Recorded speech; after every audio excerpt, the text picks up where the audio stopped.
technical difficulties. So what I said is I'm going to speed up the process. I'm going to help this clay dry out to become leather hard. And if you look over here, you can see I have some other things. I want to show you something. When you're working and touching with the clay, and the clay gets on your hand, it's just this fine dust that gets on your clay. You don't want to clap your hands. You don't want to make dust go up, and you don't want to breathe it, and you don't want it to spread around. So you also don't want to wipe it on your shirt, because the dust is like a gray dust that will then show up on especially a black shirt. So I have a little bucket of water here that in a rag that I can just put in here, squeeze it out, and I can keep this, keep this off to the side, and I can um, clean off my hands that way. So now, taking these slabs, I also have some plastic bags over here. As you can see these, they're grocery bags. I got two. You want to make sure they don't have any holes in them. And I know these bags, rip pretty easily. Like this one's got a hole in it. So I'm going to use this one. I'm probably going to use two of them. So this one does not have a hole in it. So I'm going to use this.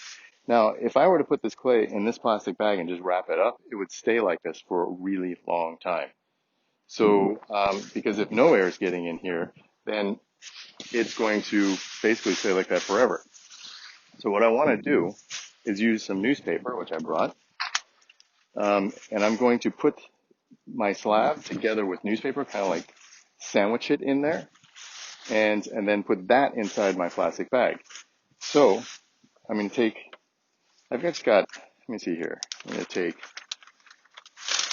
one section, one piece of newspaper folded, and then I'll take one of these pieces, I'll put them in the corner like that. And then what I'm going to do is I'm going to fold that over. I'm going to take another one and put it on top, right, like that. Fold it again and put another one on there, okay? And then what I can do is I'm going to fold this over and put this one on top of that.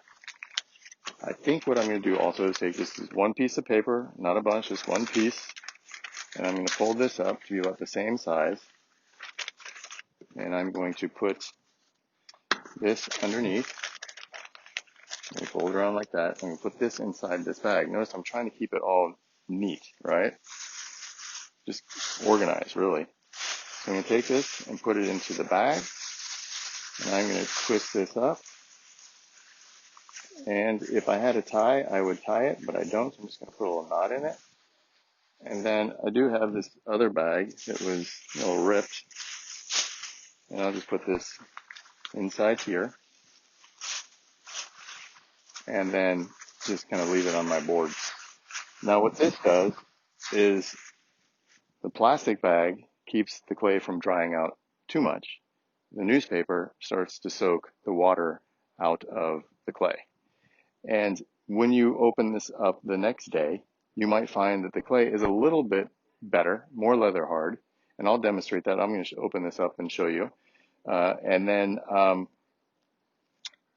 the paper might be all soggy because it absorbed all the water, and then it couldn't absorb any more water. So you may need to put the clay back together with some dry newspaper and let it go for a little bit longer so that it becomes leather hard. In the meantime, when you are waiting for your pieces of clay to become leather hard, if you haven't completely finished figuring out how you want to make what you want to make, your design, because everything in our class, you want to think about your design, you want to plan it out, draw it out, and you can be working on that while you're waiting for your clay to become ready. You're just having enough ready to go, and then you work on your design. I'll be talking to you about the project and how to create a design, and it'll all be kind of working together. So what I want you to realize is you're kind of doing two things at once, but it's a slow process and it's a relaxing process. You shouldn't be stressed out like, oh, I got to do this and this at the same time. It's not like that.